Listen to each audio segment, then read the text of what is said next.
Halo semua, Wataino berikutnya saya akan membahas salah satu masalah taktik individu, yaitu decision making, membuat keputusan. Bila mana seorang pemain dituntut untuk membuat keputusan yang baik, misalnya di situasi triple threat, yaitu pemain harus memilih dari 3 ancaman mana yang paling tepat digunakan di momen tersebut, antara shooting, drive to the basket, atau passing. Berikutnya adalah gerakan tanpa bola. Kapan harus lift ke top atau kapan harus bergerak ke pojok lapangan, kapan harus cutting, dan cutting apa yang harus digunakan. Intinya untuk menciptakan ruangan terbuka. Lalu pengambilan keputusan juga perlu pada saat screen game. Kapan meminta ball screen bagi seorang pembawa bola, begitu pula screen game pemain tanpa bola.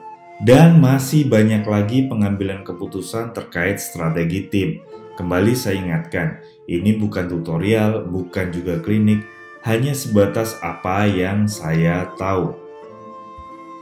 Pada kesempatan kali ini, saya hanya mengacu pada triple threat, sebuah action yang pasti dilatihkan di kelompok umur, yaitu tentang 3 ancaman seorang pemain pada saat menguasai bola. Pemain tersebut bisa melakukan shooting, drive ke basket, dan passing, yang semuanya bertujuan mengancam. Itu kenapa namanya triple threat. Sudah umum dan pasti rekan-rekan sudah melatihkan. Yang sering terjadi adalah, "Oke, guys, waktu bola ada di kamu bebas ya, bisa nembak, bisa drive, dan passing." Sejurus kemudian, "Lu gak lihat apa ada temen lu kosong di depan? Passing dong, kok malah nembak?" Akhirnya pemain berpikir, oh kalau ada teman di depan harus passing ya. Atau kejadian yang lain, "Woi, tembak, gak dijaga kok gak ditembak, kok malah passing?" Yang sering terjadi biasanya, "Passing ke post tuh tadi harusnya, kok malah drive?" Lah, katanya bebas milih, kok malah salah ya? Sering gak ngalamin hal itu? Jika pemain melakukan kesalahan, kita melihat dari 2 sisi. Apapun itu masalahnya, mereka tidak bisa atau tidak mau. Kita observasi di situasi tersebut. Kalau nggak bisa, ya jalan keluarnya dilatih, proses latihan. Kalau nggak mau, jalan keluarnya adalah kita diskusi tentang pengambilan keputusan tersebut dan dilatihkan dengan learning activity yang bersifat game approach. Saya akan menyoroti bagaimana membuat keputusannya. Jika masalah teknik, saya rasa sudah banyak sumber yang membahas di coaching klinik atau di penataran. Penentuan keputusan apakah itu shooting, drive, ataupun passing, itu kembali ke filosofi masing-masing pelatih.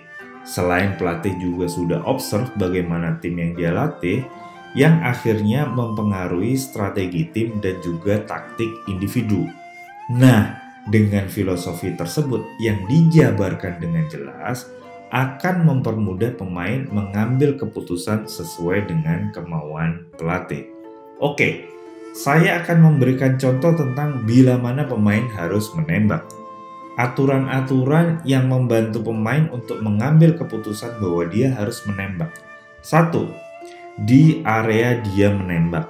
Misalnya, ada pemain muda nih yang belum kuat untuk menembak jarak jauh dan belum bisa caranya menembak jarak jauh. Pemain tersebut mendapatkan bola di luar garis 3 angka dan tanpa penjagaan. Apakah harus menembak? Yang kedua, kosong. Ya, kosong. Memang harus nembak. Seberapa kosongnya? Coba lebih kita detailin lagi. Misal, jaraknya dengan penjaga lebih dari 1 langkah atau 1 lengan dari penjaga. Lebih dari 1 langkah atau lebih dari 1 lengan. Karena dengan jarak seperti itu, penjaga tidak akan bisa berhasil melakukan block shot. Yang ketiga adalah hands down. Maksudnya tangannya di bawah, tangan penjaga di bawah. Di bawah itu maksudnya bagaimana? Tangan penjaga di bawah bahunya, tidak mengangkat tangan, atau telapak tangannya tidak menjaga secara aktif untuk trace the ball. Yang keempat, kaki defense bertumpu di kaki belakang, atau kita buat penjaga bertumpu di kaki belakang dengan jab step or drive dan step back. Dengan menggunakan aturan-aturan ini akan mempermudah pemain membuat keputusan untuk menembak. Berikutnya, bila mana seorang pemain melakukan drive to the basket, aturan apa saja yang memudahkan pemain untuk mengambil keputusan bahwa dia harus drive? Yang pertama adalah their shooting taken away, karena hard close out, yang akhirnya pemain tersebut tidak bisa menembak, tidak bisa shooting, dan kita attack the close out, kita drive to the basket. Yang kedua adalah jika tercipta open lane to the basket, ada jalur terbuka untuk drive ke arah ring. Digambar, jika lawan menjaga seperti ini, maka tidak akan tercipta jalur untuk drive to the basket. Namun, jika posisi bertahan seperti ini, hanya tangannya saja atau tidak seluruh tubuh menghalangi, maka masih bisa dikatakan jalur menuju ke ring terbuka.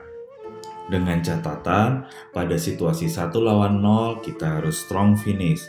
Pada situasi 1 lawan 1, must be get it done, yang artinya bagaimana melewatinya dengan bermodal kekuatan core dan footwork yang baik. Namun jika keadaan 1 lawan 2, it's not for you, yang artinya harus melakukan extra pass. Nah, selanjutnya, bila mana melakukan passing, aturan-aturan apa saja yang mengharuskan pemain melakukan passing? Yang pertama adalah advantage for us, bila menciptakan keuntungan untuk tim. Teammates lebih dekat ke ring lawan, misalnya dalam skema fast break. Yang ketiga, lost driving line, kita kehilangan jalur penetrasi ke arah ring, maka kita harus passing ke rekan kita. Berikutnya adalah looking great over the good one, jika teman kita memiliki kemungkinan lebih besar mencetak poin dibanding kita. Bisa saja kita mencetak skor di situasi ini, tetapi rekan kita lebih menguntungkan. Salah satu contohnya adalah outnumber 1 lawan 2, maka pasti rekan kita ada yang kosong, ada yang tanpa penjagaan. Itulah tadi what I know tentang decision making di triple threat action. Ini bukan yang paling benar, semoga Anda mendapat ide sesuai dengan filosofi Anda masing-masing. Ingat, pada saat memberikan aturan kepada pemain, rules di tim Anda, maka tim Anda harus konsisten melakukannya dan konsekuen dengan resikonya. Terlebih Anda sebagai pelatih. Semoga bermanfaat dan semangat berkarya.